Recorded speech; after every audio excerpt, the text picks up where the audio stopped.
কুরুক্ষেত্রে বিশাল যুদ্ধক্ষেত্রে দাঁড়িয়েছিলেন অর্জুন।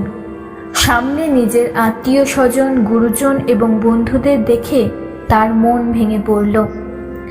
হাতে ধরা গান্ডীব ধনুক কাঁপতে শুরু করল। হৃদয় ভরে গেল দুঃখ, ভয় এবং চিন্তায়। অর্জুন ভাবলেন, এই যুদ্ধ করে আমি কি লাভ পাবো? যাদের জন্য রাজ্য চাই তারাই যদি না থাকে, তাহলে এই রাজ্যের মূল্যই বা কি? তার চোখের জল চলে এলো, শরীর দুর্বল হয়ে পড়ল। তিনি যুদ্ধ করতে অস্বীকার হলেন। ঠিক সেই সময় শ্রীকৃষ্ণ তার রথের সারথি রূপে পাশে ছিলেন।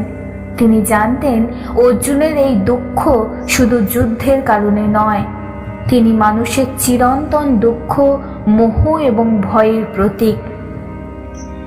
শ্রীকৃষ্ণ কোমল কণ্ঠে বললেন, হে অর্জুন, তুমি যে দুঃখ করছো সেই দুঃখের মূল কারণ অজ্ঞতা। অর্জুন এই কথা শুনে বিস্মিত হয়ে শ্রীকৃষ্ণের দিকে তাকালেন। শ্রীকৃষ্ণ বললেন, তুমি এই শরীরকে সত্য মনে করছো, কিন্তু আত্মা কখনোই জন্মায় না বা কখনোই মারা যায় না। তিনি আরও বললেন, যেমন মানুষ পুরনো পোশাক ত্যাগ করে নতুন পোশাক গ্রহণ করে, ঠিক তেমনি আত্মা পুরনো শরীর ত্যাগ করে নতুন শরীর গ্রহণ করে। এই বাণী শুনে অর্জুন কিছুটা শান্ত হলেন। কৃষ্ণ বললেন, যে ব্যক্তি আত্মার প্রকৃত স্বরূপ জানতে পারে সে মৃত্যুকে কখনোই ভয় পায় না।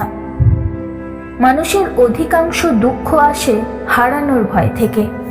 কেউ অর্থ হারানোর ভয় পায়, কেউ প্রিয়জন হারানোর ভয় পায়, কেউ আবার সম্মান হারানোর ভয় পায়, কেউ আবার ভবিষ্যতের চিন্তায় দিন কাটায়। শ্রীকৃষ্ণ বললেন, ভবিষ্যৎ নিয়ে অতিরিক্ত চিন্তা করো না। তিনি শিক্ষা দিলেন, তোমার অধিকার শুধু কর্মে, কখনোই কর্মফলে নয়। এই বাণী গীতার অন্যতম শ্রেষ্ঠ শিক্ষা। মানুষ যখন ফল নিয়ে বেশি চিন্তা করে, তখনই তার মনে উদ্বেগের জন্ম নেয়। উদ্বেগ থেকে ভয় আসে, ভয় থেকে হতাশা আসে, আর এই হতাশা থেকেই কষ্টের জন্ম হয়।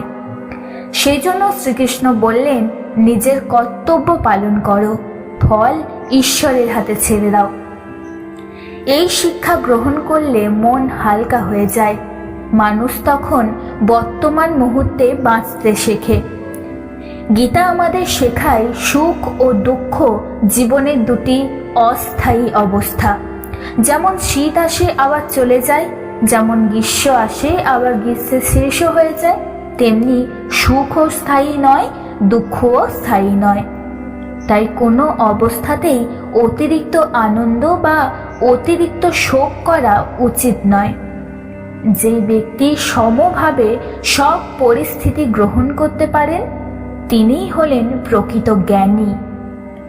শ্রীকৃষ্ণ বললেন, ক্রোধ মানুষের সব থেকে বড় শত্রু। ক্রোধ থেকে বিভ্রান্তি জন্মায়, বিভ্রান্তি থেকে বিস্মৃতি হয়, স্মৃতি ভ্রংশ হয়, স্মৃতিভ্রংশ থেকে বুদ্ধি নাশ হয়, আর বুদ্ধি নাশ হলে মানুষ নিজের ক্ষতি নিজেই করতে চায়। তাই ক্রোধ নিয়ন্ত্রণ করা জরুরি। কৃষ্ণ আরও বললেন, লোভ মানুষের শান্তি নষ্ট করে। যার যত বেশি লোভ তার তত বেশি অশান্তি। সন্তুষ্টি হলেও প্রকৃত সম্পদ। অসন্তুষ্ট মানুষ কখনোই সুখী হতে পারে না। শ্রীমদ্ ভাগবত গীতা শেখায়, আত্মনিয়ন্ত্রণ ছাড়া শান্তি সম্ভব নয়। যে নিজের মনকে নিয়ন্ত্রণ করতে পারে সে সবচেয়ে বড় বিজয়ী। অর্জুন তখন প্রশ্ন করলেন, মন তো খুবই চঞ্চল, তাকে নিয়ন্ত্রণ করা কি সম্ভব? শ্রীকৃষ্ণ উত্তর দিলেন, অভ্যাস এবং বৈরাগ্যের মাধ্যমে মনকে নিয়ন্ত্রণ করা যায়। প্রতিদিন ঈশ্বরের নাম স্মরণ করলে মন ধীরে ধীরে শান্ত হয়।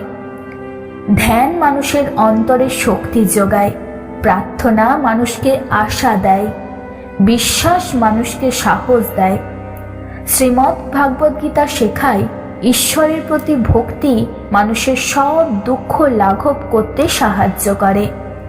যখন মানুষ নিজেকে একা ভাবে তখন কষ্ট বেড়ে যায়, কিন্তু যখন সে অনুভব করে যে ঈশ্বর সর্বদাই তার সঙ্গে আছেন তখন তার সাহস ফিরে আসে।